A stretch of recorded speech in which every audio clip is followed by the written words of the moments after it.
I'll say about rugby too is I go up anywhere if I wear a rugby shirt or my old jersey or something like that, and you see another rugger out there, they're always going to come up and drink a beer with you, and it's just always about the brotherhood of rugby. So that was the one thing that probably kept me down here is really getting to start play rugby. I started to play when I first moved down here. I didn't know anybody down here when I moved down, so.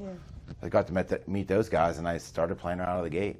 Did you ever play? Because you're from Pennsylvania.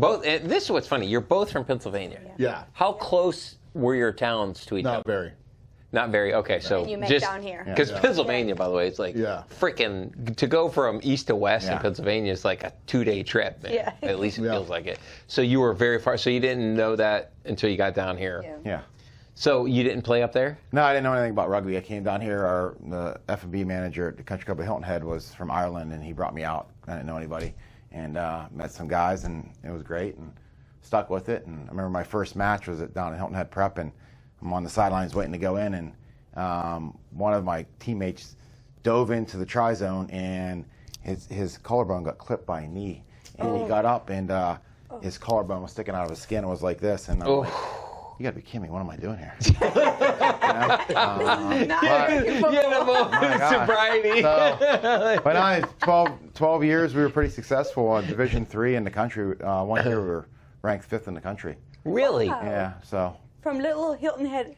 Yeah, we played beat a lot of teams, Chicago, Charlotte, teams in Florida. Yeah, we were pretty good for quite a long time then.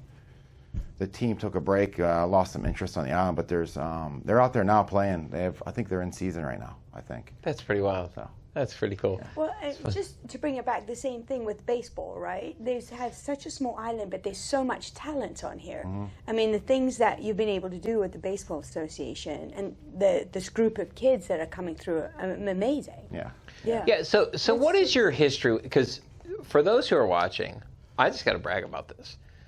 We had the 10U team last year. How many state champions have we had come through here? Quite a few? There's been, I think, through the history of the HHBA, I believe we were number 4 or 5.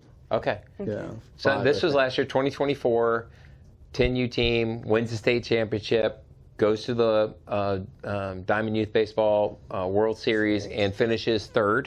Yes. Overall. Mm-hmm.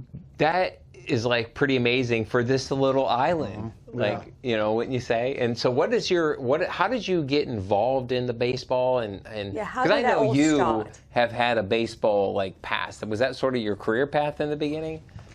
Yeah. My story is I feel like I'm repeating my years of in and out of college and just coaching a lot of baseball. I think I told you that back before I moved to Hilton Head, I was coaching 13 to 15-year-olds Tuesday, Thursday, and Saturday, and the 16 and 18-year-olds Monday, Wednesday, Friday, and I was making $40 a day working at a pizza place. Jeez, the vice president of my baseball association at the very young age of like 19 and 20, but things happened and I needed to make a change out of there, and I moved to Hilton Head and started working, and then I got an opportunity to coach high school baseball.